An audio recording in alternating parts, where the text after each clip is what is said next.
Joining us now, Laura Jarrett, NBC News senior legal correspondent, and Luke Broadwater, New York Times congressional reporter. Laura, before we talk about Meadows, let's get to the breaking news that just happened during that commercial break, that 1 minute that we had, which is another person just turned themselves in. This is Trevian Cuddy. Remind us who this is. One of the final folks that we were waiting to see when they were going to turn themselves in, because they really cutting it down to the wire here. Remember, the district attorney had said she was going to put out arrest warrants if people hadn't turned themselves in by noon today. So they were cutting it pretty close there.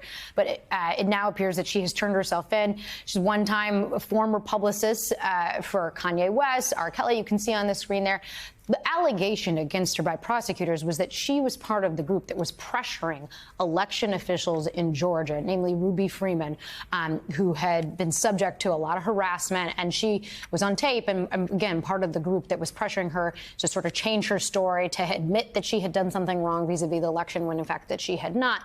And so one of the charges that she's facing is putting pressure on those election officials. And that's the gist of the charge against her by the district attorney's office. I don't know that she had a bond agreement ahead of time. And you've seen the people who have had to stay in that prison for more than 15 minutes are the people who had not had a deal worked out ahead of time. I don't know that whether or not she had. And so we'll see whether she might have to stay there for a little bit longer. We'll see how long it takes for her to get in and out. There's one last person, Stephen Lee, who is left of the 19 co-defendants. He is the last man standing who hasn't arrived just yet and has now less than 2 hours to turn himself in.